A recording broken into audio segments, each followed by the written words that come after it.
ನಮಸ್ಕಾರ ಗೆಳೆಯರೆ, ದೈವ ದರ್ಶನ ವಾಹಿನಿಗೆ ಸ್ವಾಗತ ಸುಸ್ವಾಗತ. ಈ ದೇವಸ್ಥಾನ ಬಂದು ಹುಬ್ಬಳ್ಳಿಯಿಂದ 35 ಕಿಲೋಮೀಟರ್ ದೂರದಲ್ಲಿರುವ ಯಮನೂರು ಎಂಬ ಗ್ರಾಮದಲ್ಲಿದೆ. ಮೂಲತಃ ಈ ದೇವರ ಹೆಸರು ಚಾಂಗದೇವ ಎಂದು.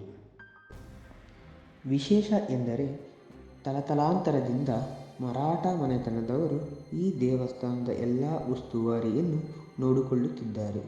ಮೊದಲನೆಯದಾಗಿ ಈ ದೇವಸ್ಥಾನದ ಹೆಬ್ಬಾಗಿಲ ಮೇಲೆ ಆಮೆಯ ಚಿತ್ರಣವನ್ನು ಮುದ್ರಿಸಿದ್ದಾರೆ. ಇದು ಲಕ್ಷ್ಮೀದೇವಿಯ ಸಂಕೇತ ಎನ್ನುತ್ತಾರೆ. ಹಾಗೆಯೇ ಒಳಗಡೆ ಹೋದರೆ ಇಲ್ಲಿ ಈ ಬಲಭಾಗದಲ್ಲಿ ಒಂದು ದೊಡ್ಡ ವರಾಂಡವಿದೆ. ಅದೇ ಎಡಭಾಗದಲ್ಲಿ ದೊಡ್ಡದಾದ ಬೇವಿನ ಮರ ಒಂದಿದೆ. ಜನರು ಹೇಳುವ ಪ್ರಕಾರ ಈ ಬೇವಿನ ಮರದ ಕೆಳಗೆಯೇ ಹರಕೆ ಕುರಿಯನ್ನು ಬಲಿ ಕೊಡುತ್ತಾರಂತೆ.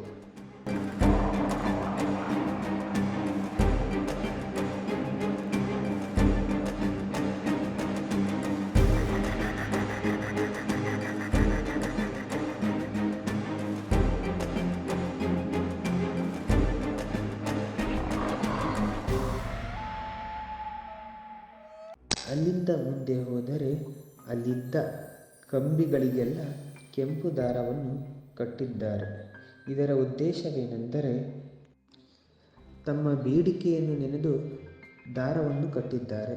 ಅದೇ ತರಹ ತಮ್ಮ ಬೇಡಿಕೆಯನ್ನು ಈಡೇರಿದ ನಂತರ ಮುಂದಿನ ಸಲ ಬಂದು ಆ ದಾರವನ್ನು ತೆಗೆಯುತ್ತಾರಂತೆ.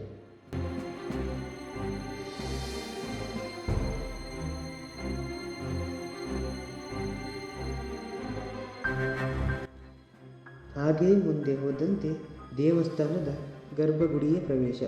ಅದರ ಹೊಸಿಲು ತುಂಬ ಚಿಕ್ಕದಾಗಿತ್ತು. ಆ ಹೊಸಿಲನ್ನು ದಾಟಿದ ನಂತರ ಮುಂದೆ ಚಾಂಗದೇವನ ದರ್ಶನ.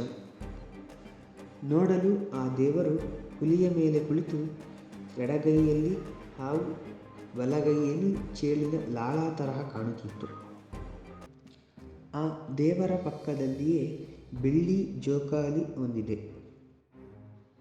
ಇಲ್ಲಿ ಪೂಜೆ ಮಾಡುವ ಪೂಜಾರಿಯೊಬ್ಬರು ಹೇಳುತ್ತಿದ್ದರು, ಸುಮಾರು ವರ್ಷದ ಹಿಂದೆ ರಾತ್ರಿಯ ವೇಳೆಯಲ್ಲಿ ಆ ಜೋಕಾಲಿಯ ಪಕ್ಕದಲ್ಲಿ ಎಲೆ ಅಡಿಕೆ ಇಡುತ್ತಿದ್ದರಂತೆ. ರಾತ್ರಿ ಸ್ವತಃ ಸ್ವಾಮಿಯೇ ಬಂದು ತಿನ್ನುತ್ತಿದ್ದರಂತೆ. ಸ್ನೇಹಿತರೆ, ನೋಡಿದರಲ್ಲ ಚಾಂಗದೇವನ ಮಹಿಮೆ ಹಾಗೂ ಗುಡಿಯನ್ನು.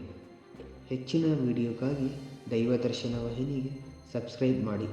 ಧನ್ಯವಾದಗಳು.